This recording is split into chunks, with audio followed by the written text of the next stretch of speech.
जीवन का हर क्षण निर्णय का क्षण होता है। प्रत्येक पद पर दूसरे पद के विषय में कोई निर्णय करना ही पड़ता है और निर्णय अपना प्रभाव छोड़ जाता है।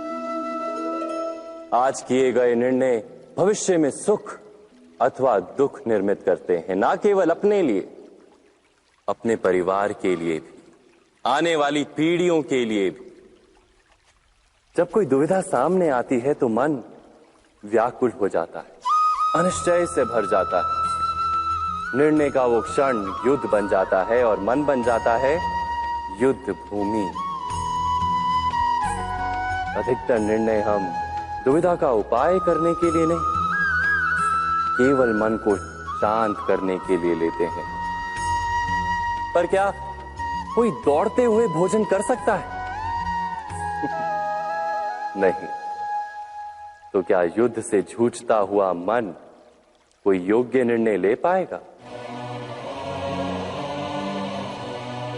वास्तव में शांत मन से जब कोई निर्णय करता है तो अपने लिए सुखद भविष्य बनाता है। किंतु अपने मन को शांत करने के लिए जब कोई निर्णय करता है तो वो व्यक्ति भविष्य में अपने लिए कांटों भरा वृक्ष लगाता है। स्वयं विचार कीजिएगा।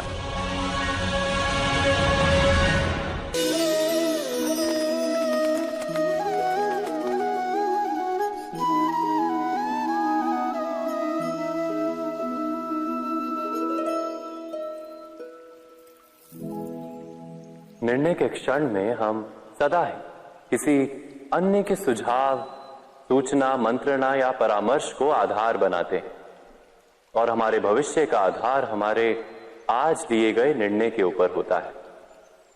तो क्या हमारा भविष्य किसी अन्य के परामर्श, किसी अन्य के सुझाव का फल है? क्या हमारा संपूर्ण जीवन किसी अन्य की बुद्धि का परिणाम? क्या हमने कभी विचार किया है? सबका अनुभव है कि भिन्न भिन्न लोग एक ही स्थिति में भिन्न भिन्न परामर्श देते हैं। मंदिर में खड़ा भक्त कहता है कि दान करना चाहिए और चोर कहता है यदि अवसर मिले तो इस मूर्ति के श्रृंगार चुरा। धर्म से भरा हृदय धर्ममय सुझाव देता है और अधर्म से भरा हृदय अधर्म का परामर्श देता है। धर्ममय सुझाव का स्वीकार ही मनुष्य को सुख की ओर ले जाता है, किंतु ऐसे परामर्श का स्वीकार करना तभी संभव होता है जब हृदय में धर्म हो। अर्थात किसी का सुझाव अथवा परामर्श स्वीकार करने से पूर्व स्वयं अपने हृदय में धर्म को स्थापित करना क्या आवश्यक नहीं? स्वयं विचार कीजिए।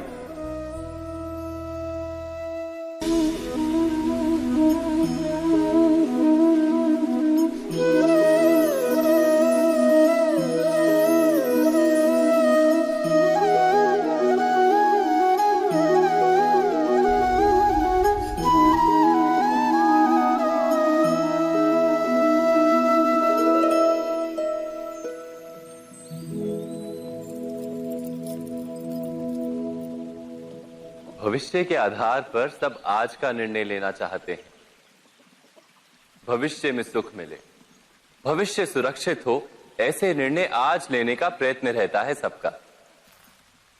आप अपने जीवन को देखिए, क्या आपके अधिकतर निर्णय के पीछे भविष्य का विचार नहीं होता?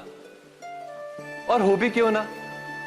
अपने जीवन को सरल और सुखमय बनाने का प्रयत्न करने का अधिकार सबका है। पर भविष्य तो कोई नहीं जानता, केवल कल्पना ही की जा सकती है। तो जीवन के सारे महत्वपूर्ण निर्णय कल्पनाओं के आधार पर ही करते हैं हम। क्या निर्णय करने का कोई तीसरा मार्ग हो सकता है? विचार कीजिए।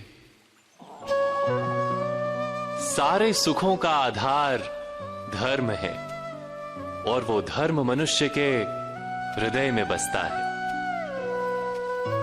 तो प्रत्येक निर्णय से पूर्व स्वयं अपने हृदय से ये प्रश्न अवश्य पूछ लेना कि ये निर्णय स्वार्थ से जन्मा है या धर्म से। क्या इतना पर्याप्त नहीं? भविष्य के बदले धर्म का विचार करने से क्या भविष्य अधिक सुखपूर्ण नहीं होगा? स्वयं विचार कीजिए।